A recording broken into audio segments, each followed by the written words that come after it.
And a big thank you to Tim Della for bringing us through the morning's racing. My name is Sarah Cook, and I'm delighted to be on the airwaves with you, with Peter, who has also been on with Tim through the morning. But as I always say, when there's green and gold in a race, I'm very excited for this one, Peter. Good morning, Sarah. I'm very pleased that you'll be helping me commentate on the Australian cruise here. As we can see, there's lots and lots of experience here between the Danish and the Aussie sculler here. The Aussie is the national champion in the single from earlier this year, and she's just 23 years of age. Yeah, we can see Laura Gourley up in the Berkshire station, rowing for Australia during this World Cup tour in the single scull, but she also raced in the women's 8 at the Lucerne World Cup last weekend, picking up a medal there. But Laura, as you say, our national champion, she's up against Nielsen of Denmark. Yeah, so the Danish sculler is an Olympian. She came 8th in Paris in the women's 4, and she has had to qualify at the final Olympic qualification regatta in Lucerne in order to compete at the Games, where she came 2nd. But it's interesting to see that move and the switch from sweep over to sculling. Yeah, quite often we see a number of our top scullers hiding in some of those sweep boats. Of course, we've seen Ulrich, the commanding victory that he had in the single scull at Lucerne, and also competing here for New Zealand. Coming out of sweep rowing, he won a silver medal at the Olympics last year and was in the UW 8 and has come to the single scull. And we see here, of course, Nielsen and Gourley, both proficient in both sweep and sculling. Frida Sandgaard Nielsen with an early lead at this stage, but hopefully Laura's not getting too flustered by what's happening. She beat Kennedy of Canada by 2 lengths. Kennedy started with a commanding lead. She came out hard and fast, but then Gourley settled into a solid rhythm and was able to reap the reward of that later in the race. And it is windy conditions. It's not easy out there. We're seeing the wind pretty swirly, pretty gusty, so it's going to be a long, tough race, this one. Particularly in a single, you can feel just every bit of that on your blade, on your body. You have to stay so technically composed in order to get the most speed out of your boat. And like we said before, this is the thing with international athletes. You can't rattle them quite easily. So even if you're 2 lengths down by the barrier in a small boat like a single, that doesn't mean the race is over by any means. And we're looking there at Frida Sandgaard Nielsen, 26 years of age. She's competed at Henley once before. She's coached by Ian Baden, who has started coaching the national team exactly 1 day after finishing rowing, which is a fun fact.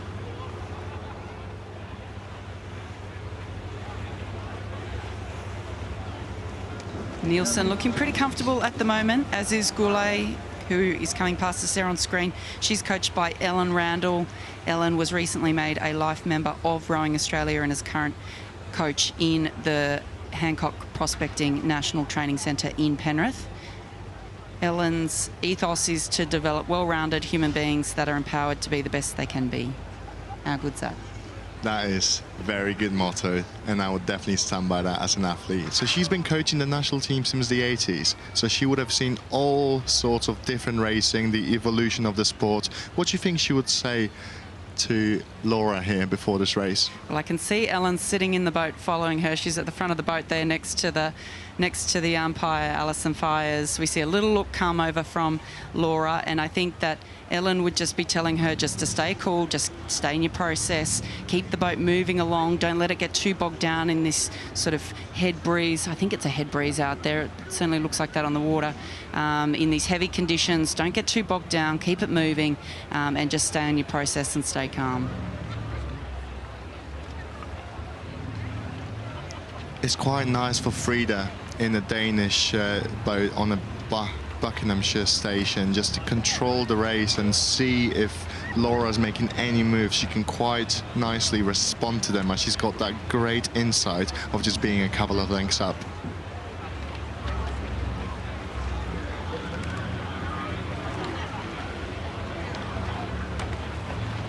Yeah, great shot down into the boat. You can see how much the boat is wobbling around, and that is really think, quite impressive with how difficult the conditions are. And what Nielsen's doing really well here is just letting the boat move underneath her. She's staying relaxed on top, relaxed through her shoulders and arms, just hanging off on it, trying to let the boat absorb those wobbles without that being carried up into her hands and into the oars.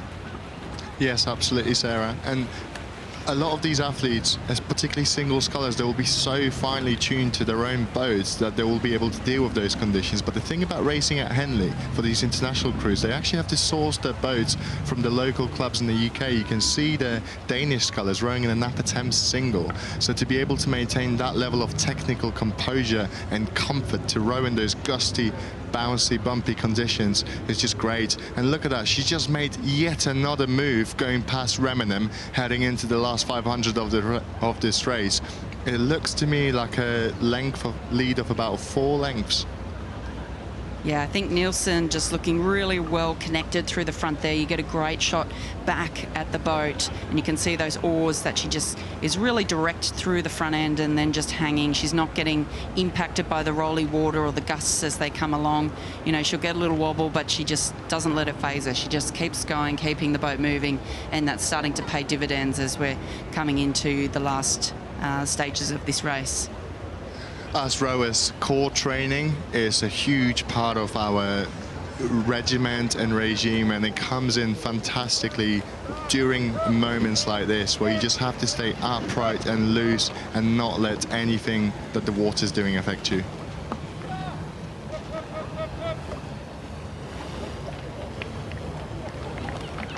So a big day of racing today, semi-finals day here at Henley Royal Regatta.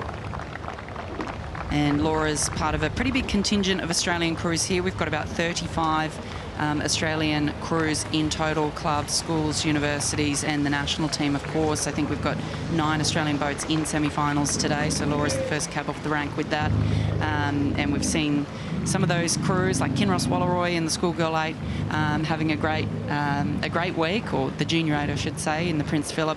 But then we'll have the big boys and the big girls this afternoon with the Remenham and the Grand as well. But here, Laura Gourley on the right-hand side of your screen in the Bark Station in the Princess Royal Challenge Cup.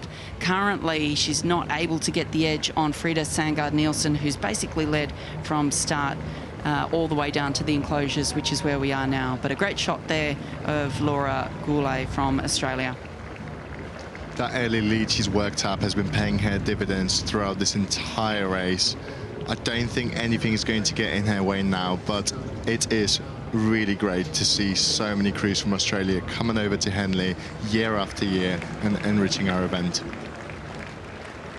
Yeah, we've had a huge international interest this year. The diamonds are just ridiculous with the number of Olympic medalists in that event especially, but I think having Henley after the World Cup series, Lucerne World Cup, of course, just last weekend, has meant that a lot of these international crews in the first year of the Olympic cycle have chosen to come here, which is really fantastic.